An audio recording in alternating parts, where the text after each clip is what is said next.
चरण में चली जाती है, जब जाकर चेतन हो जाती है। क्योंकि तब उसको लगता है कि संसार बिल्कुल व्यर्थ है, इसमें हम अपना जीवन पूरा बिता दिए, लेकिन सुख तो एक में रंच भर नहीं मिला।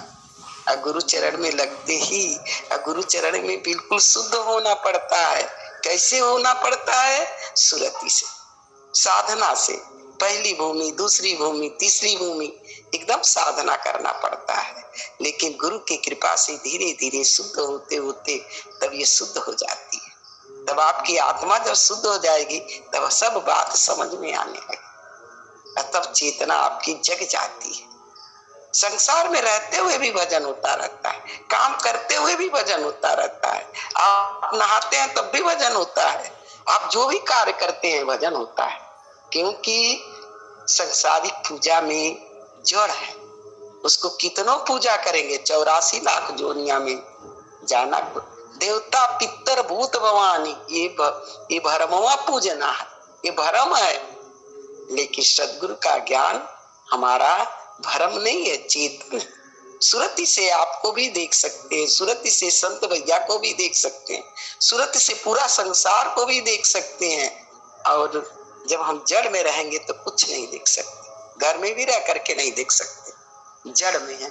क्योंकि आत्मा जब चेतन नहीं रहती है तो जड़ रहती है, क्योंकि उसको ज्ञान ही नहीं रहता कि हमारा चेतना है क्या, परमात्मा में हम कैसे लगेंगे। वो जाता है, सोचता है कि मंदिर में जाएंगे तो परमात्मा मिल जाएगा, हर जगह जाएंगे तो मिल जाएगा, बाकी मिलता नहीं है। वहां चेतना नहीं आपकी है, वहां पर मंदिर बना है, मूर्त देखकर चले आएंगे। लेकिन घर में बैठ करके आप साधना करेंगे, वो चेतन होगा, संतों के साथ लगकर। संत जब तक ले नहीं रहेंगे तब तक ले आपका चेतना नहीं जगेगा, और संत है तो चेतना आपकी जग गई है, और वह जग करके सदगुरु प्रदेश में लग जाती है। जब दोनों चेतन हैं, हंसा हंस मिले सुख होई, जब हंसा हंस मिलता है तो दोनों चेतन हो जाते हैं। कितनों नीचे रहता है, लेकिन वह संत मिलते ही चेतना जग जाती है। जब जग जाती है तो गुरु प्रदेश में लग जाती है। जब लग जाती है तो वही आनंद है। अब वह संसार में फिर आकर के, जैसे कि लोहा है, आगी में पड़ते ही आगी स्वरूप हो जाता है, उसी तरह ये आत्मा है, और संत के साथ लग के संत स्वरूप हो जाता है। और गुरु चरण में जाते ही गुरु का एकदम ज्ञान आने लगता है, प्रकाशित हो जाता है, एकदम प्रकाशित हो जाता है, और गुरु चरण में लग करके साधना होने लगता है। क्योंकि वो जान जाता है कि ये जड़ है, इसमें बाधा है, इसमें दुख है, और सुख कहाँ है? संतों के साथ। और जब तक ले नहीं जागेगा तब तक ले समझ में नहीं आएगा। क्योंकि बहुत दुख है संसार में, सुख सागर भगवान, केवल सुख सागर। न पति में सुख है, न पत्नी में सुख है, न बेटा में सुख है, न बहू में सुख है, न बेटी में सुख है, न दामाद में। क्योंकि संसार ऐसे ही बना है, जड़ बना है। क्योंकि वो दुख ही देता है, सुख नहीं देता है। बहुत चेतन होगा जो गुरु जी का भक्त है, बेटा बेटी दोनों, तब वह सुख देते हैं। तब कहते हैं कि माता जी बैठी हैं, उनको साधना करने दीजिए। माता जी चेतन है, और जो जड़ है, लड़का जड़ है, तो क्या हर घड़ी भजन ये करती रहती है, हर घड़ी इसी में रहती है। अरे भैया, इसका रस तुम जाने कहाँ? जब जानोगे तब ना, जब जानते ही नहीं हो तो इस रस का तो तुम्हें पता ही नहीं। हम लोग भी ऐसे पागल थे, हम लोग भी नहीं समझते थे। लेकिन संतन के संग लाग रे तेरी अच्छी बनेगी, तो संतन के साथ लग करके अच्छी बन जाती है। आत्मा एकदम अंधेरा में रहता है, एकदम अंधेरा में। वो जानता ही नहीं कि हम कैसे, आत्मा क्या है चीज, कुछ नहीं जानता। हम अपनी बीती हुई बात कहते हैं कि मैं भी नहीं जानती थी कि आत्मा है क्या। हम समझते नहीं, खाना पीना सोना बैठना यही भी जानती थी, और कुछ नहीं जानती थी। लेकिन हाँ, कोरोना आया, भक्ति मैं शाम सुबह करती थी, सर्वेद भी पढ़ती थी, बीजक भी पढ़ती थी। क्योंकि मेरे पिताजी भक्त थे, हमारे बड़े पिताजी भक्त थे, मेरे पिताजी भी भक्ति, माता जी भी भक्ति थी। लेकिन वो लोग भी सर्वेद बीजक पढ़ते थे, हम भी पढ़ने लगे, हमको चेतना आने लगी। लेकिन कहे कि इसमें कितना आनंद है, स्वरवेद में कितना आनंद है, कितना सुख है। लेकिन जब कोरोना आया, मैं बिहारी भैया के साथ 2-3 साल जब जुड़ी थी, लेकिन वो लोग विधि विधवत बताते नहीं। लेकिन संत भैया जी सत्संग में अपना विधि देने लगे, हमको बड़ा आनंद मिला, इतना आनंद मिला, इतना आनंद मिला, वो आनंद की वर्णन मैं नहीं कर सकता।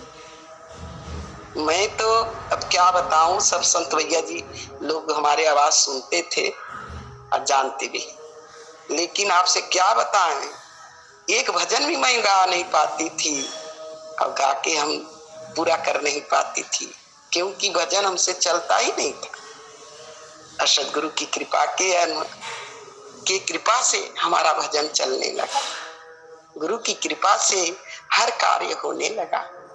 तो जो आनंद सद्गुरु में है वह कहीं नहीं, देवता पितर भूत भवानी में कोई नहीं है। हम लोग जाकर पसारो पूजी आते हैं, क्या मन लगेगा हमारा? अब पहले लगता था, लेकिन वो अब नहीं लगता, बिल्कुल नहीं लगता।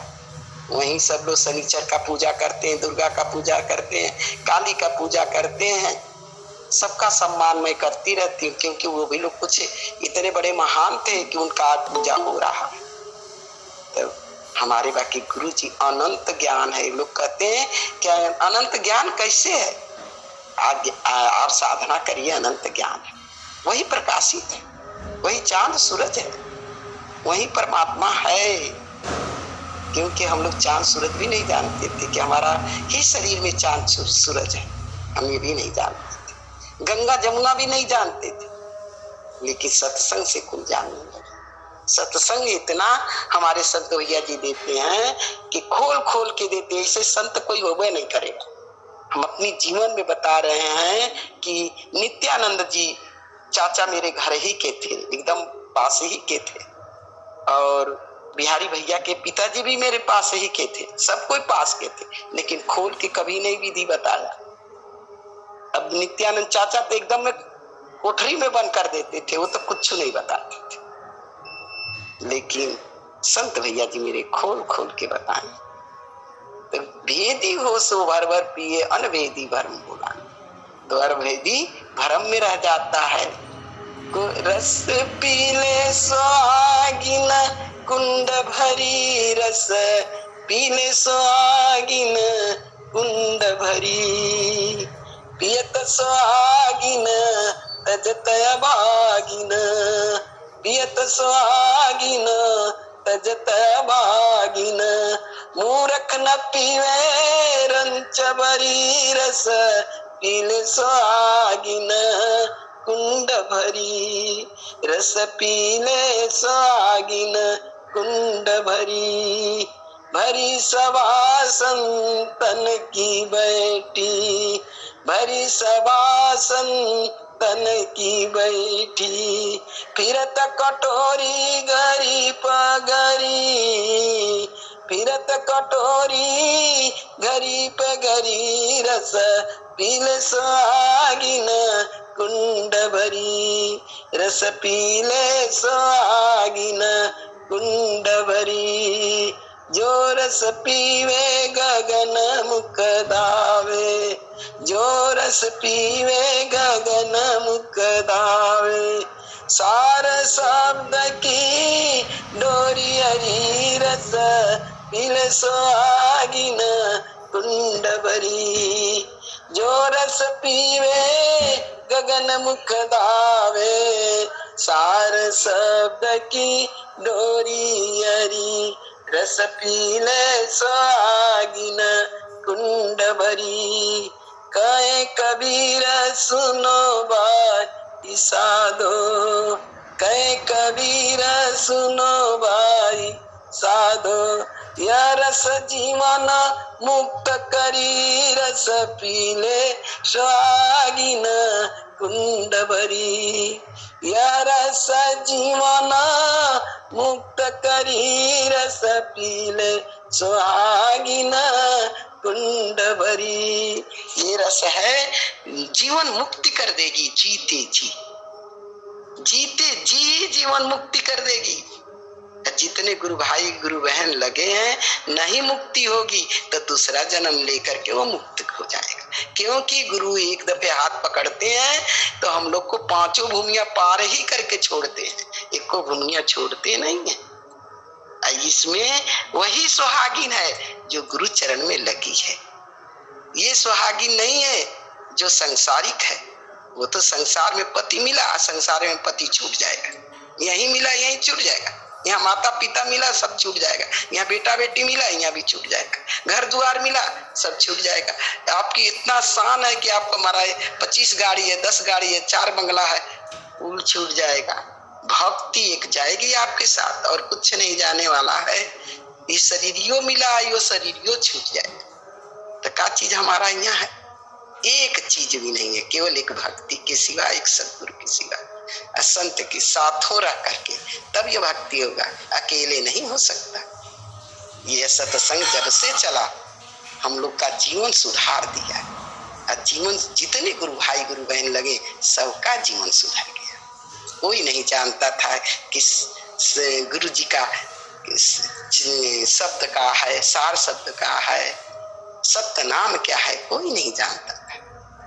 अब सब जानता है, सब गुरु भाई गुरु बहन जानते हैं कि हमारा क्या है घर, हमारा निजी घर कहाँ है, सब गुरु बहन जान गए। यही हमारे सत्संग बहुत अच्छी, न कोई रोक है न झूक है न कोई बात है। हमारे संत भैया बहुत सीधे हैं और इसलिए सबको पहुंचाना चाहते हैं, उस देश को पहुंचाना चाहते हैं जहां से हम लोग आए और वहां जाना है।